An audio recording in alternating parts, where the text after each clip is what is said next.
Hey food nerds! Welcome to another episode of Rule of Yum with me, Ken, and today we're going to be making ricotta cheese. Homemade! It's going to be easy and it's going to be fast. So here's what you need.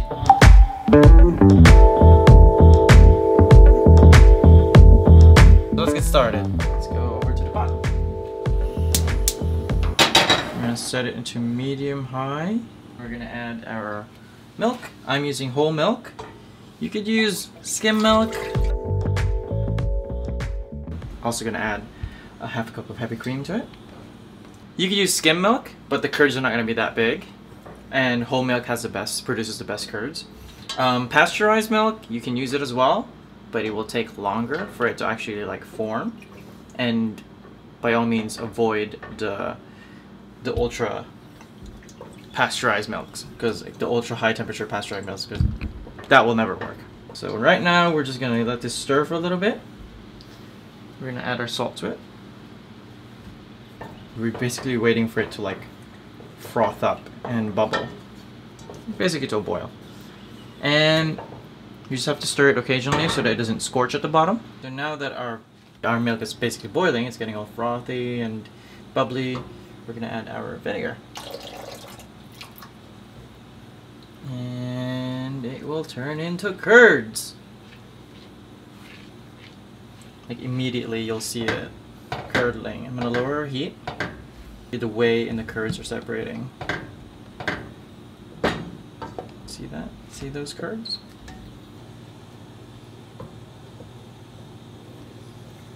That's what we want. Here's another like 1 minute.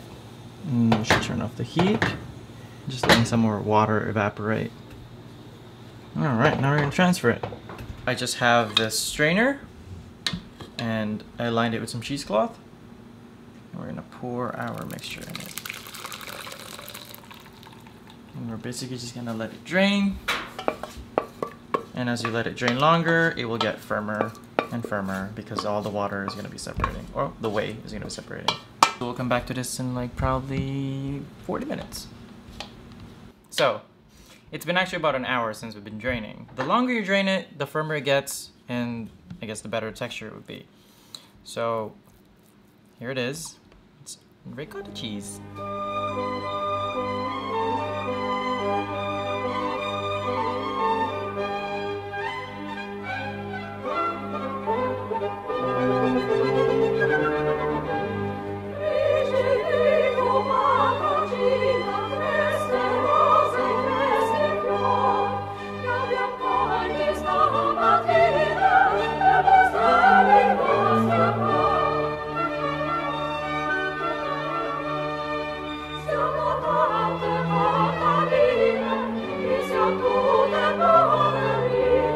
Have a tiny piece in here. So excited.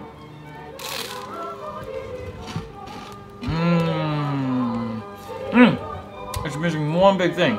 Finishing salt. Oh, yes. How could I have forgotten this?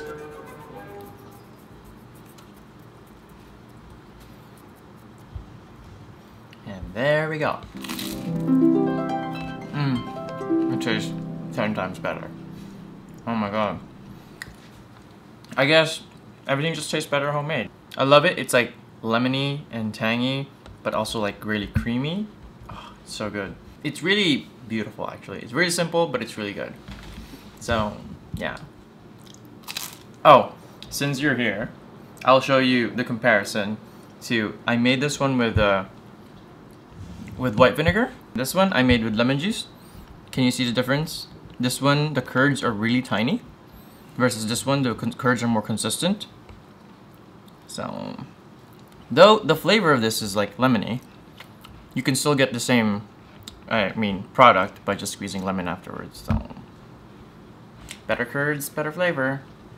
This is okay. It's still edible, but you know. Hey food nerds! So I hope you liked the recipe, because who doesn't like homemade stuff? Everything just tastes better if you make it yourself. I guess because you're biased to it. partially because you're pouring all like hard work and stuff into it. So when you try it, it's the most rewarding thing in the world. Plus there's no like preservatives or anything. You know exactly what goes into the food. I definitely would eat this all the time for breakfast. I don't make it all the time, but when I do, it's like, yeah, I forgot I love this thing. Thank you to my patrons. I love you guys. You guys are amazing. If you want to become a patron, link is down below, and you can support the show. In exchange, you get awesome perks for the support that you give me. So yeah, let me know down in the comments below to, you know, what's your favorite breakfast item. And of course, I will see you guys next week. As per usual, happy nomming.